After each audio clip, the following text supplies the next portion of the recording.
Happy Deepavali সবাইকে। অনেকদিন পর নতুন একটা ভিডিও নিয়ে এসেছি। তোমরা সবাই কেমন আছো? আশা করি ভালো আছো, আমিও ভালো আছি। তো এই ভিডিওটা হয়েছে দেওয়ালির দিনের। তো প্রথমেই কলার যে একটা নৌকা দেখাইছি, এটা কার কার বাড়িতে আছে এরকম নিয়ম একটু জানাইও। আমার বাড়িতে তো আছে।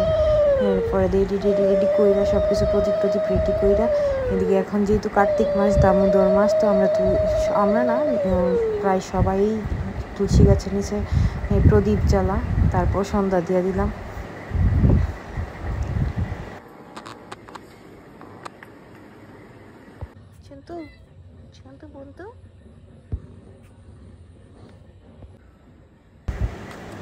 এরপর দেখো এরিতে আমি মানে জ্বালাইয়া নিছি, জ্বালাইয়া এখন যামু পুকুরে ভাসানোর লেগে।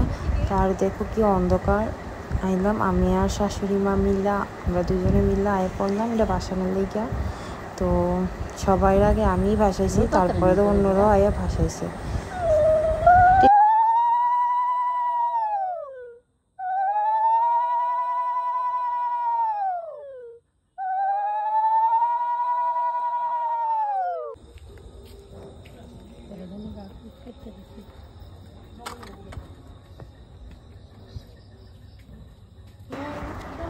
আমরা বাড়ি মিনিটা দেখো ঘুমাই রয়েছে গেটের সামনে।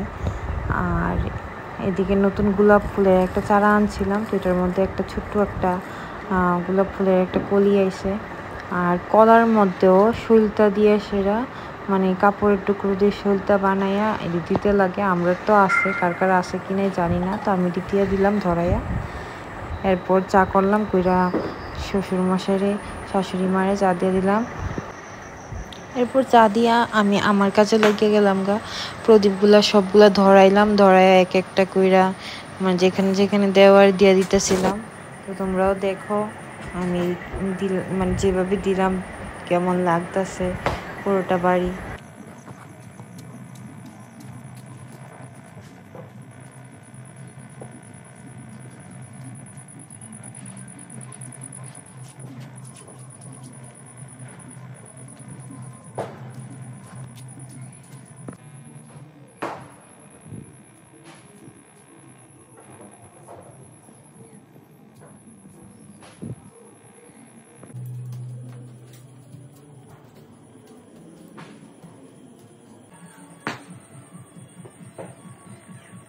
ভিডিও সময় কিছু হবার সময় আগে খারাপ করে ভিডিওটা।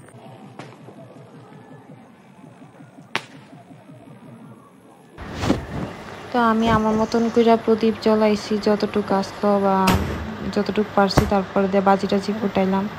আমি বাজি যদিও ফুটাইতে পারি না, তারপরে একটু একটু ফুটাই রাখি আর ভিডিওটা।